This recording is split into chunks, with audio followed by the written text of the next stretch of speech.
Upleta Krishna group દ્વારા નગરપાલિકા સંચાલિત એનિમલ હોસ્ટેલના લાભાર્થે બાપુના બાવલા ચોક ખાતે ભવ્ય તુલસી વિવાહનું આયોજન કરવામાં આવેલ.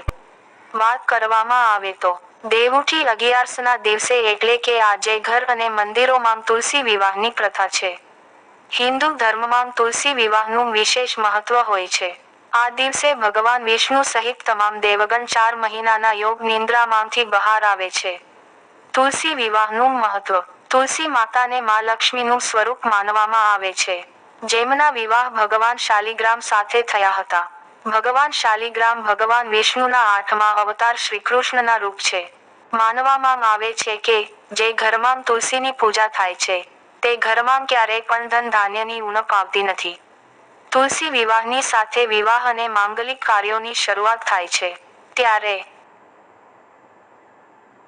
રાજકોટ જિલ્લાના ઉપલેટામાં ક્રિષ્ના ગ્રુપ દ્વારા એનિમલ હોસ્ટેલના લાભાર્થે ઉપલેટાને આંગણે આજરોજ દેવ દિવાળીના પવિત્ર દિવસે બાપુના બાવલા ચોકમાં એક ભવ્ય તુલસી વિવાહનું આયોજન કરવામાં આવેલા તુલસી વિવાહમાં સંજયભાઈ બાબુભાઈ મુરાણી પરિવાર દ્વારા કન્યાદાન કરવામાં આવ્યું અને દીપકભાઈ સુવાના પરિવાર દ્વારા જાજરમાં જાન લઈને પધારેલ હતા. જ્યારે લગ્નવિધિ શાસ્ત્રી રાજુભાઈ જોશી દ્વારા શાસ્ત્રોવિધિ અનુસાર લગ્નવિધિ કરવામાં આવેલ. આ પ્રસંગને યાદગાર બનાવવા ક્રિષ્ના ગ્રુપના તમામ કાર્યકરો સભ્ય તેમજ એનિમલ હોસ્ટેલના ટ્રસ્ટીઓ તેમજ સભ્યો તેમજ શહેરની જુદી જુદી સામાજિક સંસ્થા દ્વારા મંડપ સ્થળે ભવ્ય ફટાણાની રમઝટ સાથે રાસ ગરબાની રમઝટ કરવામાં આવી હતી. તો આ ધાર્મિક કાર્યક્રમમાં સમગ્ર ઉપલેટા શહેરીજનોએ તેમજ આજુબાજુના ગ્રામ્ય વિસ્તારમાંથી બહોળી સંખ્યામાં લોકો જોડાયા હતા.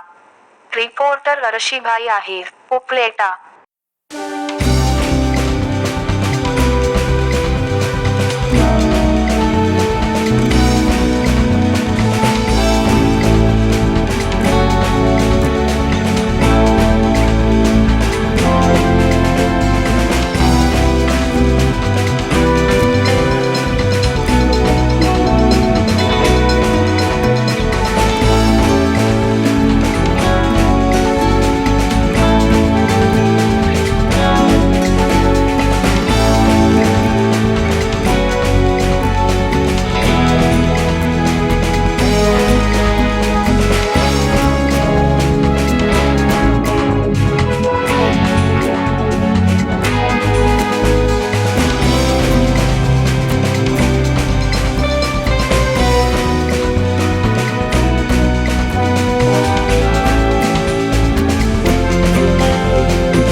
હું ભાવેશ સુવા આજ રોજ તુલસી વિવાહ ક્રિષ્ના ગ્રુપ આયોજિત બાપુના બાબલા ચોકમાં જાહેરમાં તુલસી વિવાહનું આયોજન કરેલું છે.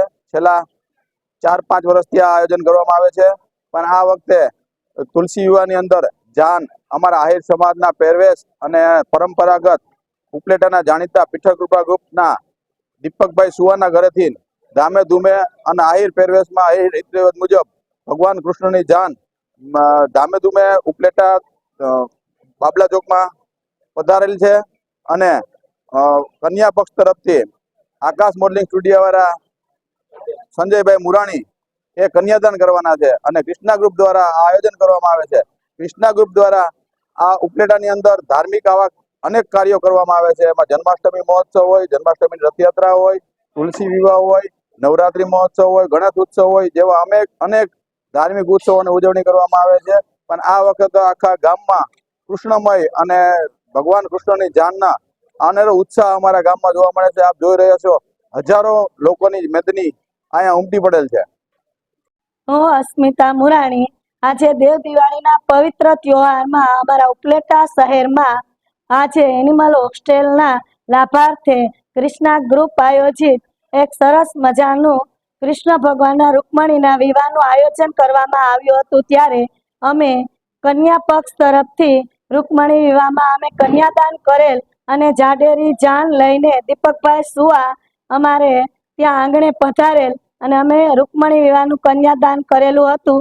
ત્યારે અમારે અહીંયા ઘરે મુરાણી પરિવારના આંગણે મંડપ મુહૂર્ત કરીને અને ત્યારબાદ મંગળ ગીતો ગાઈને અને બધા બહેનોએ રાસ ગરબા લઈને રૂકમણી વિવાહનું સરસ મજાના પ્રસંગનું આયોજન કરેલું હતું. આ આયોજનમાં અમારા ગામની ઉપલેટા શહેરની સમગ્ર ધર્મપ્રેમી જનતા પણ ઉપસ્થિત રહી હતી અને બધાએ બહુ જ સરસ આનંદ માણ્યો હતો. કેમ કે આ તો અલૌકિક પ્રસંગ છે. ભગવાન કૃષ્ણ અને રૂકમણીની ના વિવાહ છે. આ વિવાહમાં બધાએ ખૂબ જ સરસનો આનંદ માણ્યો હતો અને પ્રસાદી રૂપે ચોકલેટનું વિતરણ કરીને અમે લોકોએ આ પ્રસંગનો આનંદ અનુભવ્યો હતો. અસ્તુ. જય હિન્દ, જય ભારત.